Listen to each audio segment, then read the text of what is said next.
महिलरोप्यम नामक एक दक्षिणी शहर के पास भगवान शिव का एक मंदिर था।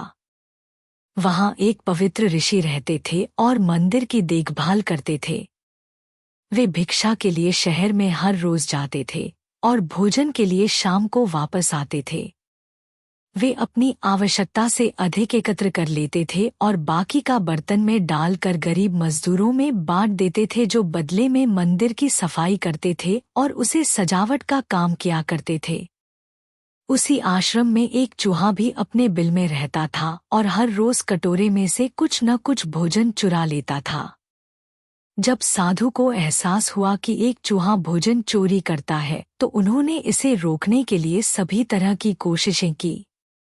उन्होंने कटोरे को काफी ऊंचाई पर रखा ताकि चूहा वहां तक पहुंच न सके, और यहाँ तक कि एक छड़ी के साथ चूहे को मार भगाने की भी कोशिश की, लेकिन चूहा किसी भी तरह कटोरे तक पहुंचने का रास्ता ढूंढ लेता और कुछ भोजन चुरा लेता था। एक दिन एक भिक्षुक मंदिर की यात्रा करने के लिए आए थे, लेकिन साधु का ध्यान तो चूहे को डंडे से मारने में था और वे भिक्षुक से मिल भी नहीं पाए। इसे अपना अपमान समझ भिक्षुक क्रोधित होकर बोले, आपके आश्रम में फिर कभी नहीं आऊंगा, क्योंकि लगता है मुझसे बात करने के अलावा आपको अन्य काम ज्यादा महत्वपूर्ण लग रहा है।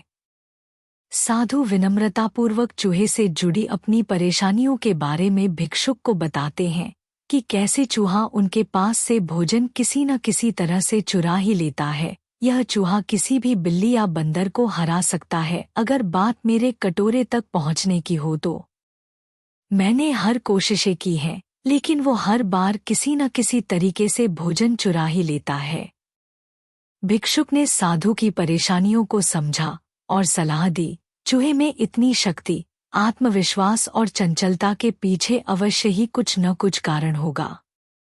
मुझे यकीन है कि इसने बहुत सारा भोजन जमा कर रखा होगा और यही कारण है कि चूहा अपने आप को बड़ा महसूस करता है और इसी से उसे ऊंचा कूदने की शक्ति मिलती है। चूहा जानता है कि उसके पास कुछ खोने के लिए नहीं है, इसलिए वो डरता नहीं है।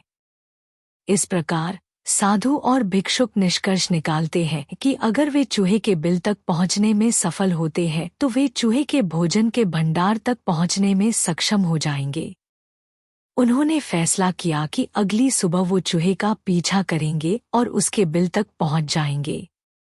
अगली सुबह वो चूहे का पीछा करते हैं और उसके बिल के प्रवेश द्वार तक पहुंच जाते हैं। जब वो खुदाई शुरू करते हैं तो देखते हैं कि चूहे ने अनाज का एक विशाल भंडार बना रखा है। फौरन ही साधु ने सारा चुराया गया भोजन एकत्र करके मंदिर में लिवा ले जाते हैं। वापस आने पर अपना सारा अनाज गायब देख चूहा बहुत दुखी हुआ और उसे इस बात से गहरा झटका लगा और उसने सारा आत्मविश्वास खो दिया। अब चूहे के पास भोजन का भंडार नहीं था, फिर भी उसने फैसला किया कि वो फिर से रात को कटोरे से भोजन चुराएगा। लेकिन जब उसने कटोरे तक पहुंचने की कोशिश की, तब वह धड़ाम से नीच गिर गया और उसे यह एहसास हुआ कि अब न तो उसके पर शक्ति है और न ही आत्मविश्वास। उसी समय साधु ने भी छड़ी से उस पर हमला किया।